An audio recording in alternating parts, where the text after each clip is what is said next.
ଚଳିତ ବର୍ଷ ଜାନୁଆରୀ 22 ତାରିଖ ଲୋକେ ଅପେକ୍ଷା କରିଥିବା ବେଳେ ଅଯୋଧ୍ୟାରେ ରାମ ମନ୍ଦିରର ଉଦ୍ଘାଟନୀ ଉତ୍ସବ ପରେ ସମସ୍ତଙ୍କ ନଜର ରହିଛି। ଲୋକମାନେ ରାମ ମନ୍ଦିର ପ୍ରାଣ ପ୍ରତିଷ୍ଠାକୁ ନେଇ ବେଶ ଉତ୍ସାହିତ ଅଛନ୍ତି। ଏହା ସେମାନଙ୍କ କାର୍ଯ୍ୟକଳାପର ହିଁ ସ୍ପଷ୍ଟ ବାରି ହେଉଛି। ନିକଟରେ ସୋସିଆଲ ମିଡ଼ିଆରେ ଏକ ଭିଡ଼ିଓ ଭାଇରାଲ ହେଉଛି। ଭାଇରାଲ ଭିଡ଼ିଓରେ ଜଣେ ଯୁବକ ପାର୍ଲେଜି ବିସ୍କୁଟରେ ସୁନ୍ଦର ରାମ ମନ୍ଦିର ନିର୍ମାଣ କରୁଥିବାର ଦେଖିବାକୁ ମିଳିଛି।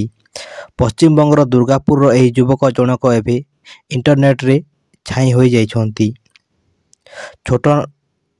ଛୋଟନ ଘୋଷ ନାମକ ଯୁବକ 20 କିଲୋର ପାର୍ଲେଜି ବିସ୍କୁଟ ବ୍ୟବହାର କରି 4 ଫୁଟ ଉଚ୍ଚତାର ଏକ ରାମ ମନ୍ଦିର ନିର୍ମାଣ କରିଛନ୍ତି।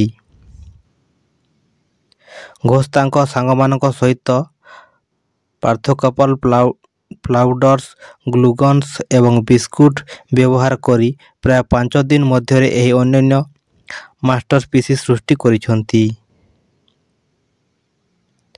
ଆପଣ ସେମାନଙ୍କର ଏହି ସୁନ୍ଦର ଦୃଷ୍ଟିକୁ ଭିଡ଼ିଓରେ ଦେଖିପାରିବେ। ତାଙ୍କ ପ୍ରତିଭାର ଯାଦୁ ଦେଖାଯାଉଥିବା ଏହି ଭିଡ଼ିଓଟି ଏବେ ଇଣ୍ଟରନେଟରେ ବହୁ ମାତ୍ରାରେ ଭାଇରାଲ ହେଉଛି, ଯାହା ସମସ୍ତଙ୍କୁ ଆଶ୍ଚର୍ଯ୍ୟ କରିଛି।